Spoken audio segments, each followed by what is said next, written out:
we promised that we'd tell you some mistakes that webinar promoters make on their sales pages and why that encourages people to say no thank you to your events instead of yes. And the reason, again, when we get people to the webinar, that's where they make the decision about whether or not to attend. The number one mistake I see is that people are too vague with their content descriptions. They list topics rather than real descriptive material about what's going to be taught. And you end up with one of three dangerous situations. One, members review the description and say, oh, I already know about those topics, I don't need to attend.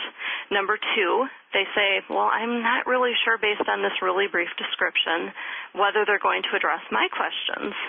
So they're confused and they stay on the fence. And number three is they see the topics and think, well, of course they're going to address what I need to learn because I have questions about email marketing. It says right here this webinar will talk about email marketing.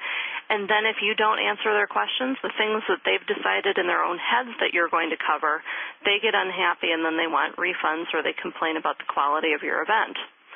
So the opportunity you have for improving here is remember that the more you tell, the more you sell.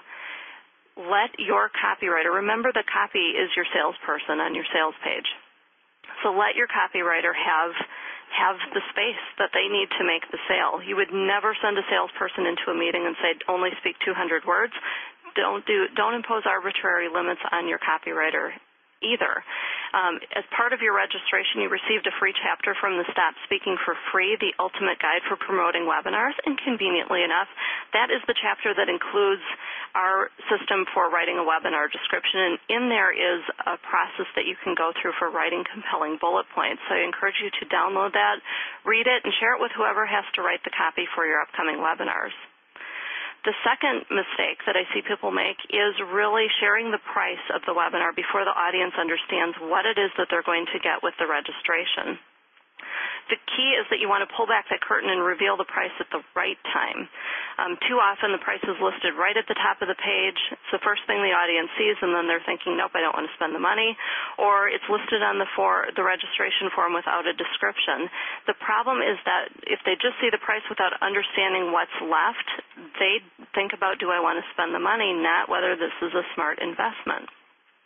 Your job is to get them to shift the focus from how much is it going to cost to what's the value. So make sure that you're explaining what people get with the registration fee. Test putting the price lower on your page so that they see more about the webinar, see what's going to be covered and what they get before they see the price.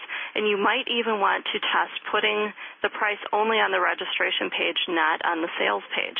So one thing that comes along with KRM system is that you don't have to list the price right on the registration page. You take them to another form, and then that's where it's revealed.